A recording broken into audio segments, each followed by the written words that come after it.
өттү. Жаңы тобокелдиктер пайда болду. Дүйнө жүзүндө куралдуу кагылышуулар болуп өттү. Мамлекетибизде конституция жазык процесстик мыйзамдар алмашылды уже. Бирок ушулар байланыштуу баяндамачыга менин бир нече суроом бар экен. Биринчи, биздин өлкөдө терроризмге каршы аракет канча субъект жүзөгө ашырат? Основной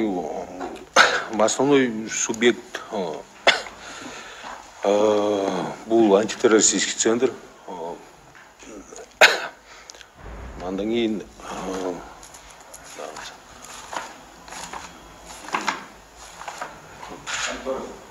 ГКМБ, да? Антитеррористический ГКМБ, да? А толук канча субъекттер ашырат да айта аласызбы? Сейчас. Общий.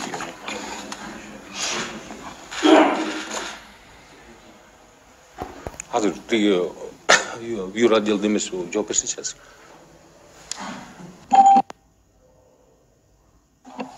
Урматтуу депутаттар, сиздин суроо ГКМБ Жумабаев. Сиздин сурооңузга негизги субъект бул мамлекет. Анын ичинде жогорку бийликте кызмат орундарында тургандар, президент, кабинет министров, жогорку кеңеш, ар бир орган өзүнүн ыйгырым укуктарынын чегинде саясат иш алып барат. Анын ичинде дагы мына аткаруу бийлик бутагында ичинде бүт мамлекеттик органдар негизгиси бул жумушту алып барган бул ГКМБ. Анын ичинде антитеррористский центр.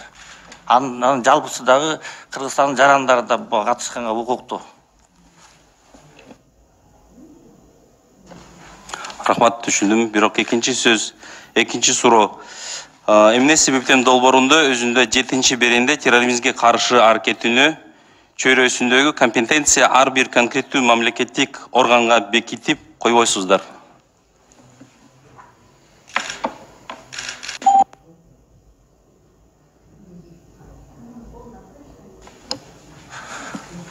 Саламатсыздарбы, урматтуу депутаттар. Конституциялык мыйзамга карата лайыктуу. Өзүңүздү тааныштырып айтып кетсеңиз, да? Каяктан кайсы? ККНБнын сотрудник.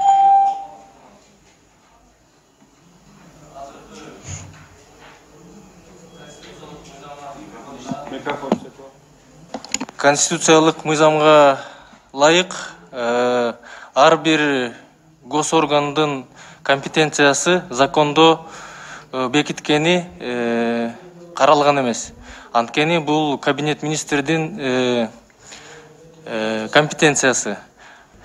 Ошол мыйзамда мисалы үчүн ар бир госорганга ушундай бекитилген болсо, мындай негибки аябай эме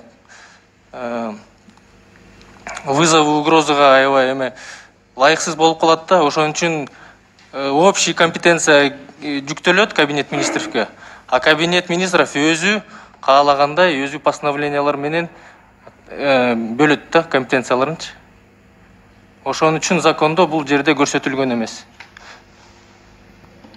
Рахмат, менимче бул долбоорго оорчулук алып келбестен, тескерисинче ар бир мамлекеттик орган өзүнүн конкреттүү милдеттерин жана ыйгарым укуктарын билип, өзүнүн ар бир участкасы үчүн жооп бермек да.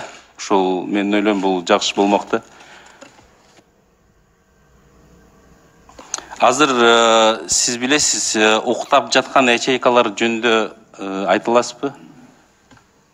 Тиги исламга тиешеси жок, ислам менен эч кандай жалпылыгын болгон түрдүү агымдарга каршы аракеттенүүнүн актуалдуу жөнүндө маселелерин көтөрүп жатат да азыр. Карим Лемзарович, азыр ушул сиз айтып кеткен, мен да айтып кеткен спящий ячейкалар боюнча иштер жүрүп атат. Анын аларды кармоого же аларды тышка чыгарганга аракет кылып атабыз да. Бүт аракеттерди кылып атабыз.